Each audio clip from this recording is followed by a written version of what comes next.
Hi, good morning, everybody. It's lovely to be with you today. So, we're beginning a short series of talks centered around Lent or the season of Lent.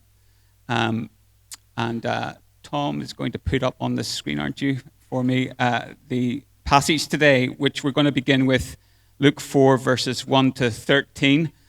Tom's going to be putting it up in the New International Version. I'm going to read from the ESV. There's only slight differences, and if you get bored, you can try to spot the differences as they come up, okay? But there's very few, actually. All right, so, and Jesus, full of the Holy Spirit, returned from the Jordan and was led by the Spirit in the wilderness for 40 days, being tempted by the devil. And he ate nothing during those days, and when they were ended, he was hungry. The devil said to him, "If you are the Son of God, command this stone to become bread." And Jesus answered him, "It is written, man shall not live by bread alone." And the devil took him up and showed him all the kingdoms of the world in a moment of time, and said to him, "To you I will give all this authority and their glory, for it has been delivered to me, and I give it to whom I will. If you then will worship me, it will all be yours." And Jesus answered him, "It is written, you shall worship the Lord your God, and him only shall you serve." And he took him to Jerusalem and set him on the pinnacle of the temple and said to him, "If you are the Son of God, throw yourself down from here. For it is written, he will command his angels concerning you to guard you, and on their hands they will bear you up, lest you strike your foot against a stone." And Jesus answered him, "It is said, you shall not put the Lord your God to the test." And when the devil had ended every temptation, he departed from him until an opportune time. Okay, so this passage here is directly after an event where Jesus has been baptized by his cousin John the Baptist, and he's gone into the desert. And he stays there for 40 days in this wilderness. I said desert, wilderness, actually. So this is a very significant passage for the season that we're in. As you can see, we're in Lent. Lent was a period of time that was developed by the early church to allow believers to reflect on their own lives and prepare themselves for baptism, which would have occurred around Easter time. Incidentally, the 40 days between Ash Wednesday and Easter Sunday, if you're actually quite calculating and you sort of add it up, it actually adds up to more than 40 days. And that is because actually the Sabbaths would have been counted as extra days, if you like. There's about 46 days, which would include 6 Sundays, or 6 Sundays for us. And whenever we exclude those 6 days, we actually get 40 days, so that just explains that. In the early centuries following Jesus' death, the marking of Lent was something that was done very publicly with individuals who wanted to repent, or in other words, they wanted to turn away from things that they might have been doing wrong.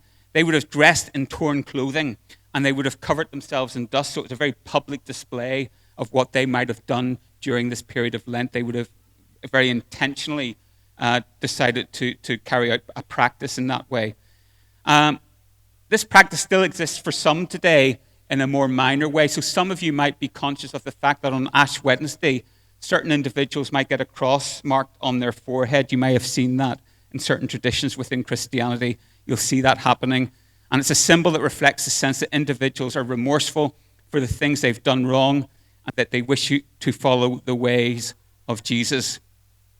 I think in some respects in our society today, we've lost that sense of associating Lent with a time of contemplative mourning, but it still remains an important season. It's associated with ideas around fasting and denial. And that kind of emerges from this remarkable passage where Jesus decides to freely submit to a 40-day period of refraining from food and holding on to dependence on God during this time. 40 days, a long period of time to be fasting, to be holding back from food. So these are symbolic and chosen acts that mark a spiritual discipline that reflects devotion to God. I think it's easy for us to forget about Jesus being fully human at this time. There may be a sense of, well, of course Jesus can fast for 40 days because he's God. But actually, Jesus was also fully man whenever he was with us here on earth. The devil actually also thought that Jesus had a natural advantage. As he talks to him, he might have said something along the lines of, listen, Jesus, you can get your angels. They could sort you out here.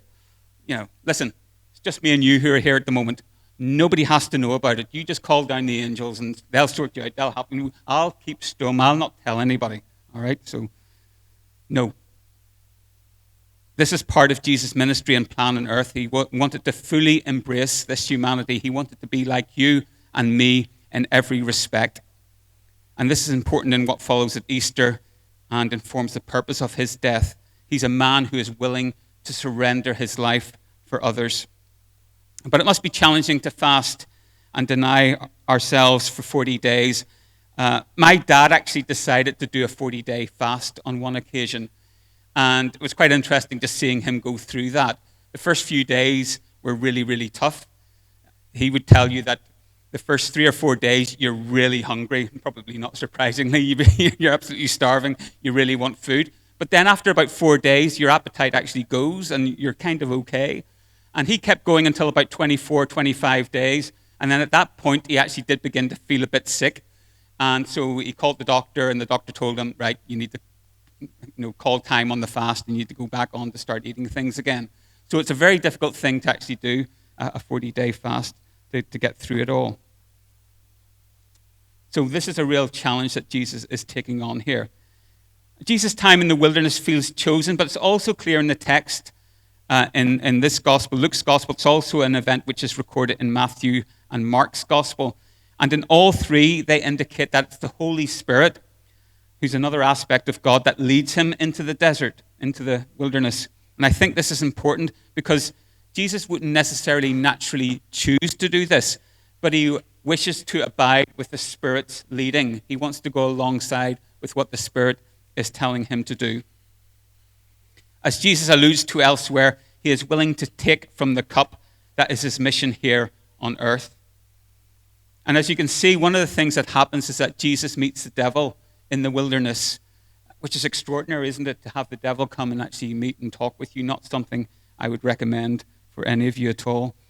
And you can maybe reflect in your own time about the dynamics between Jesus and the devil. But what I really want to concentrate upon here is the idea of wilderness, this sense of abandonment, this sense of desolation, and a feeling of lacking support, being on your own.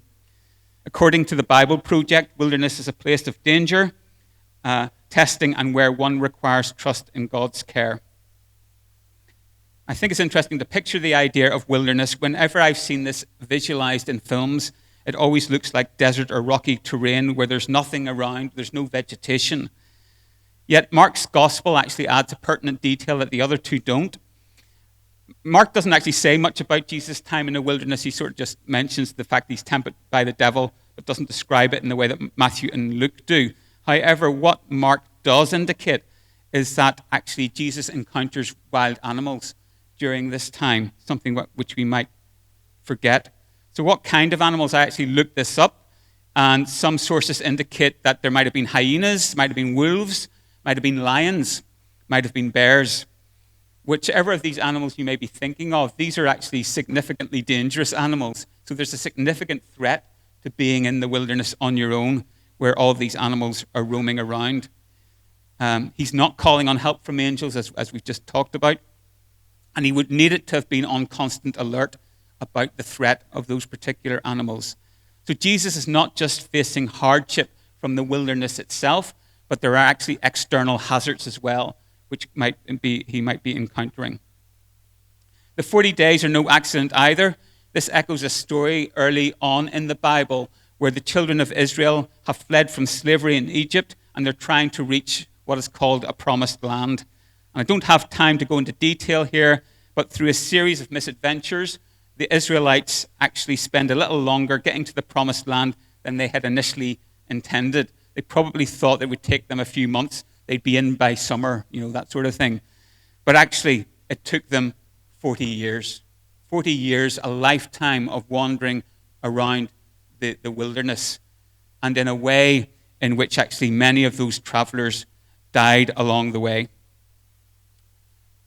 And I think actually 40 years itself is quite interesting because it might actually also delineate along to our working lives. Many of us work for around about 40 years.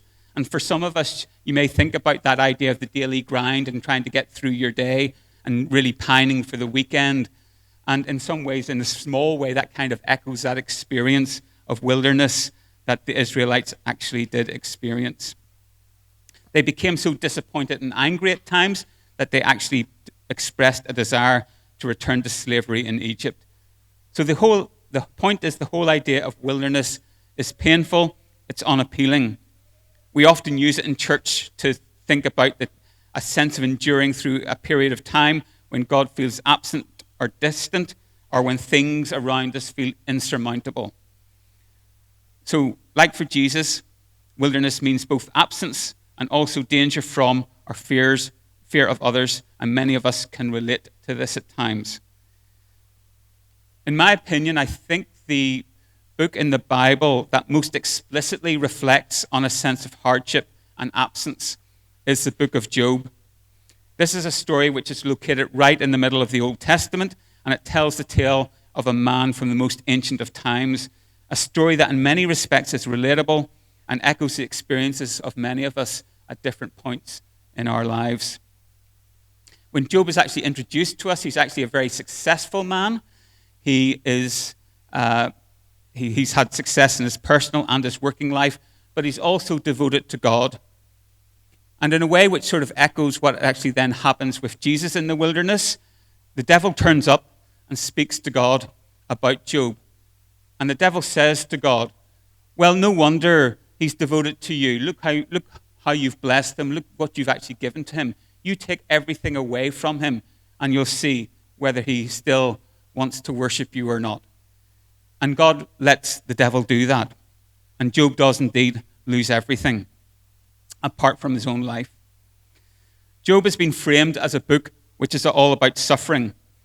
I don't think that's quite right. I don't think it's quite just about suffering.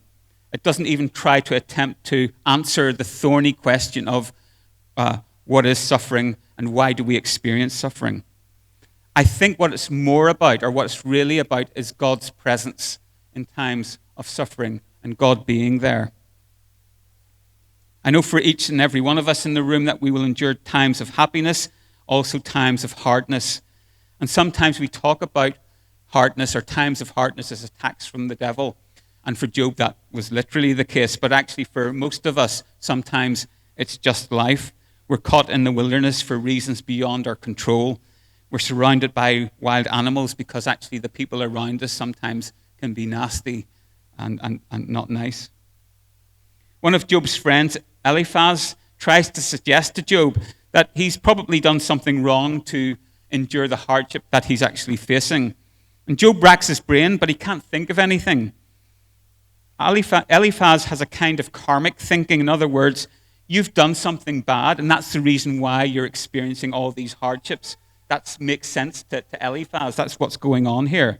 If you were good, then you'd get God's blessings. But Job can only respond, well, that's just not my experience. So this question of suffering remains elusive, but God's presence in difficult times remains something that we can actually draw upon. At the end of Matthew's account of the wilderness story, just after the devil finally gives up and leaves Jesus alone, Matthew records that the angels actually do arrive and they minister to Jesus. And in the midst of our difficulties, in the midst of hardships in our life that are hard to resolve, we can call upon God to be with us and to sit with us in these difficult times. That's always an option. It doesn't mean that the difficulties go away, but it means that there's somebody with us to go through those difficult times. If you hear the book of Job being discussed, Job's well-meaning friends are often given a hard time about their responses to Job, that they're not very helpful. However, at the beginning of the book, I think they do something profoundly right as they recognize the awful losses that Job has just endured. And it's this, reading from chapter 2 of the book of Job. They raised their voices and wept. They tore their robes and sprinkled dust on their heads. Does that sound familiar to what we said about Lent? And they sat with him on the ground 7 days and 7 nights, and no one said a word to him, for they saw that his suffering was very great. That time they spent, they didn't try to explain it, not yet anyway. They just sat with him.